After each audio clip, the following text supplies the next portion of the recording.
ఇప్పుడు రేవంత్ రెడ్డి గారు మళ్ళా కొత్త ప్లాన్ చేసుకుండు రైతుల నుంచి ఎట్లా తప్పించుకోవాలని.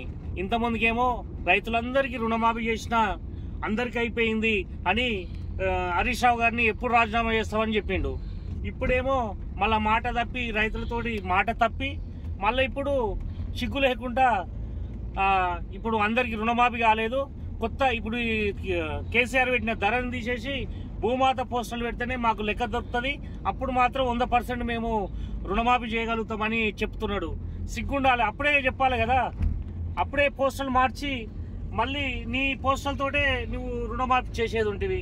మరి సగం సగం చేసి ఇవన్నీ తప్పించుకోవడానికే తప్ప నువ్వు పూర్తిగా రైతులకు నువ్వు ఒరగబెట్టేది ఏం లేదు. నీ పాలలో మొత్తం రైతులంతా అడగతినే గతి తెస్తున్నావు. చల్లగా ఉండే తెలంగాణలో కేసీఆర్ ఎంతో మంచిగా రైతులను గుండెలలో పెట్టుకొని చూసుకుంటే నీవు వచ్చి అదే రైతులకు మెడలకు ఉరుతాలు పెట్టుకునేటట్టు చేస్తున్నావు. రేవంత్ రెడ్డి పచ్చడి తెలంగాణలో చిచ్చు పెడుతున్నావు. నీ గుండాయిజం, నీ అరాచకం అన్నీ ఎక్కువైపోయి ప్రతి గ్రామంలో పారాకష్టం చేయడం నీ పరిపాలన. తొందరలో నిన్ను తెలంగాణ ప్రజలు బొందబెడతారు.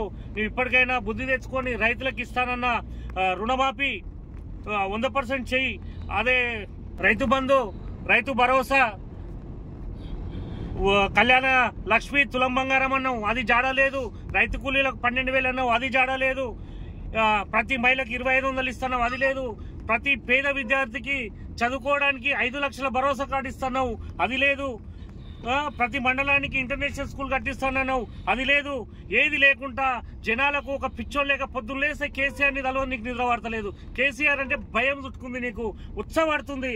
నువ్వు ఇప్పటికైనా బుద్ధి తెచ్చుకొని నువ్వు ఇచ్చిన హామీలన్నీ నెరవేర్చేదాకా మేము అందరం బీఆర్ఎస్ సైనికులము నిన్ను వెంటాడుతామని